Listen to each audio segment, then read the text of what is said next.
Nancy Pelosi speaking now outside the White House. Let's listen. Going into a military action lightly, that there are compelling reasons. The evidence, the intelligence is clear that Assad perpetrated this attack of using weapons of mass destruction, really. Weapons of mass destruction, deterring their use, is a pillar of our national security. Assad has done that. That is a differentiation from what he has done up until now. People say, well, he killed 100,000 people. What's the difference with this 1,400? With this 1,400, he crossed a line with using chemical weapons. President Obama did not draw the red line.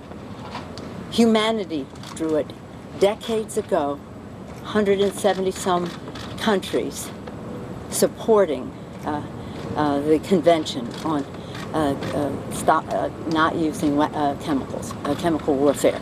So it is really something that, from a humanitarian standpoint, cannot be ignored, or else we cannot say never again. Secondly, from a national security standpoint, we have to send a very clear message to those who have weapons of mass destruction of any variety that they should forget about using them. It was a very constructive meeting. The President listened to our colleagues. The Speaker was very clear, and I'm sure he has told you his view. I associated myself with his remarks. But again, I believe that the American people need to hear more about the intelligence that supports this action, and that is that the responsibility for this chemical weapons use is clearly at the feet of Assad. Now we go to the next step of having a further debate in the Congress of the United States. And I am hopeful, as the American people are persuaded that this action happened, that Assad did it, that hundreds of children were killed. This is behavior outside the circle of civilized human behavior, and we must respond. And later, are you ready then to, in a sense, with your membership to get on board with the president? Because we've been hearing, obviously, from the House especially, all over the place. Well, yes, and I'm respectful of that. You're not, on these kinds of issues, it's not a question of whipping, it's a question of discussing to make sure that people have the information that they need to make an informed decision, to make sure that they have the full value of the intelligence that says this is how this happened. And then members have to decide, do they want to ignore the fact that this humanitarian disaster took place or not?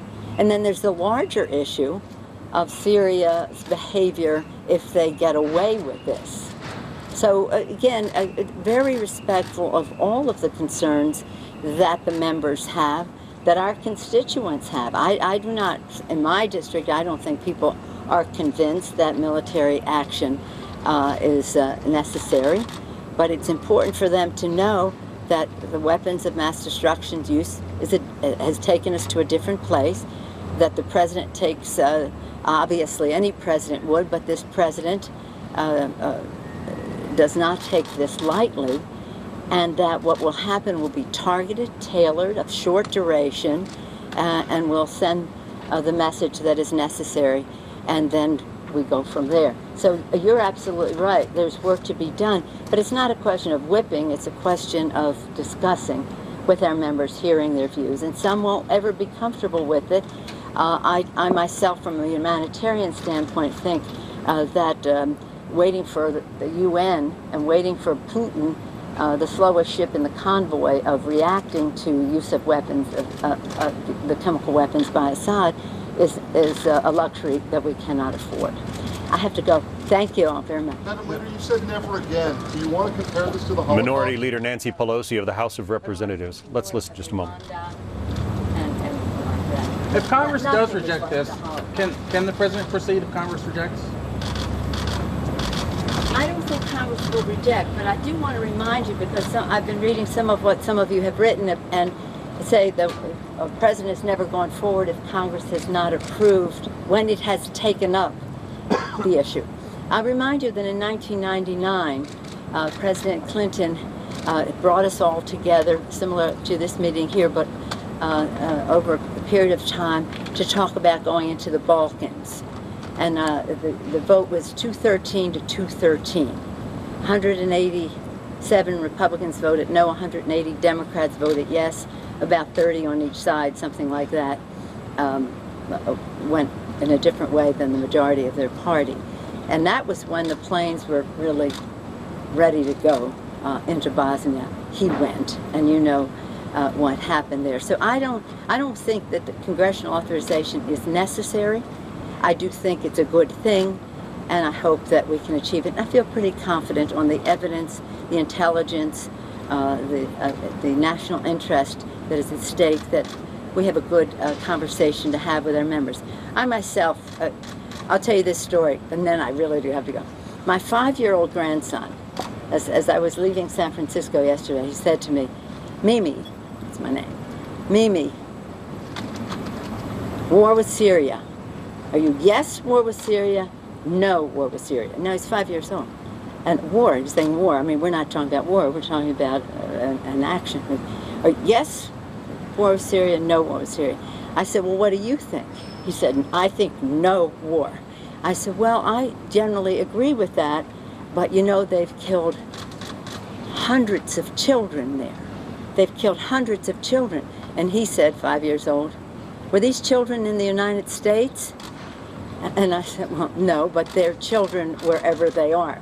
So I don't know what news he's listening to or who he's listening to, but even a 5-year-old child has to, with the wisdom of our interests, well, how does it affect our interest? Well, it affects our interest because it was, again, outside the circle of civilized behavior. It was humanity drew a line decades ago that I think if we ignore, we do so to the peril of many other people who could suffer.